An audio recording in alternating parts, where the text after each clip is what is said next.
You have to remember that the master was always talking to a particular audience in a particular time and particular circumstances. So please keep in mind that when I tell you what the master said to me about a particular topic, this is not a universal statement with universal validity regardless of who's there and where it is and so on and so forth.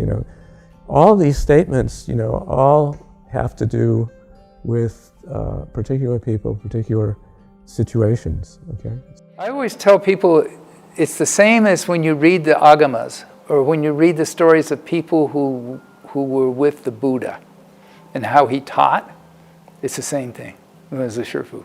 You can look at it's almost parallel. You see how he taught us and how the Buddha taught his disciples. It was like, wow, it's the same jingje, same way. Not the same exact things. He used different expedient devices in this day and age, but it's the same principle. He teaches all his disciples just like the Buddha did. The Buddha taught all his disciples according to conditions. Each one. Like they had one really stupid one who the monks wouldn't even let him leave home. And then he felt so bad, and the Buddha said, well, I can't remember anything. I'm sorry, Master, I can't. I just haven't the ability to remember things, and I don't know how to recite and this and that.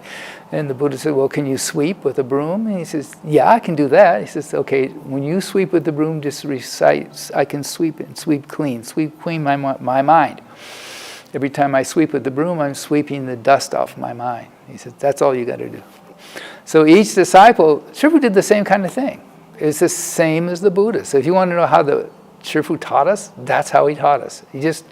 You could read the Agama stories, the stories of his disciples, all the different things that happened to him with their teacher. Because the Buddha lived for many years, for several decades, and they were with him all the time. It was the same kind of thing.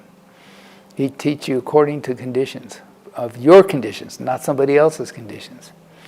But he'd always, it's funny like when Shifu would give a lecture, somebody who has wisdom like that gives a lecture in the Buddha hall, then he'll bring up, even during the lecture, Shifu will bring, there was this person I know who did this and that, but then they did it wrong, and he'd bring up things like that sometimes. You can even hear it on the tapes sometimes.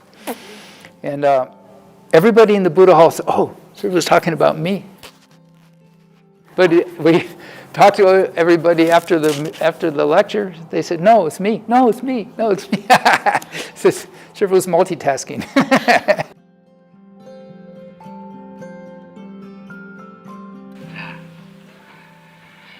那么又有人生了一种怀疑心，是什么？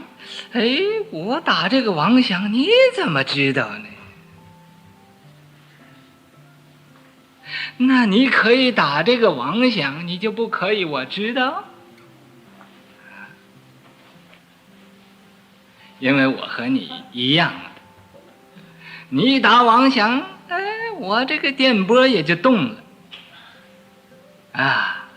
就好像那个雷达似的，每一个人的脑和脑都有雷达，你要会看这个雷达，你打什么妄想啊，都现出来了。要打了妄想的时候，这位法师他也是读心理学的吧？怎么我打妄想他就知道呢？不错，我就是读心理学的。你们谁要有心理学的毛病，就来看这个，到这儿来就会没有了。That's me, yeah. We all do the same thing. Oh, she was talking about me. Really?